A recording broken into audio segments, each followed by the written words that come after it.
students, welcome to your social science class. Today we are going to start with the next chapter of civics, that is chapter number 11, rights and duties. So today we will start with part 1. So I have divided the chapter into few subtopics. They are the role of government in making the laws, what is constitution, when it was formed, importance of the constitution, fundamental rights, fundamental duties, and directive principles of state policy. Now, let's start with the introduction of the chapter. Rights and duties, chapter number 11.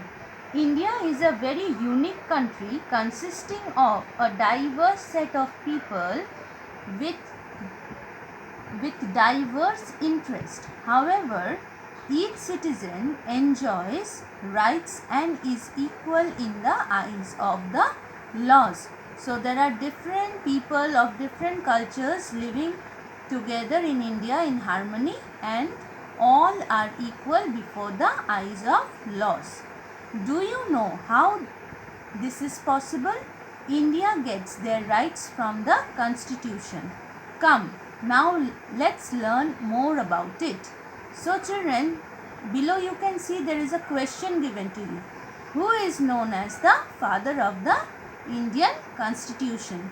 So my children are quite clever enough. They know that it is Dr. B.R. Ambedkar. Now, let's start with the introduction. India is a unique country and it is known as the land of diversity, means differences. In India, people of different cultures and interests live together in harmony. India is a country where every citizen enjoys equal rights and are equal in the eyes of the law. Indians get their rights from the Constitution. Now, here you will see there is a table given to you, which is where it is written, we shall learn. So the Constitution of India has been divided into three parts. You can see the fundamental rights, the fundamental duties, and the directive principles of state policy. So below fundamental rights, children, you can see there is right to equality, right to freedom, right against exploitation, right to freedom of religion, cultural and educational rights, and right to constitutional remedies. Fundamental duties are the duties which we need to follow as the citizens of India. We must respect our constitution, obey the laws of our country, respect our national flag and national anthem, respect the diversity of our country, help the government in times of national crisis, protect and preserve our environment, not damage the public property, treat all citizens as equal, and follow non-violence. Now we come to the directive principles of state policy. Free and compulsory education for all children up to the age of 14.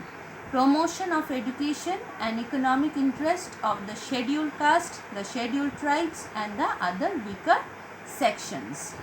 Now we will come to the next slide, that is the role of government in law making. So we all know that it is the government who makes the laws for us. In India, people enjoy certain rights. Government protects the rights of the citizens. Government makes laws and makes sure that the laws are followed by the people. Government has to follow a set of rules while making the laws. It cannot take away the rights of its citizens. These set of rules and principles are compiled, means put together and included in a document which is known as the Constitution. Now your assignment for today will be to read the chapter thoroughly. So wherever I have taught you, you will be reading it very carefully and you will learn the role of the government in law making. Thank you, children.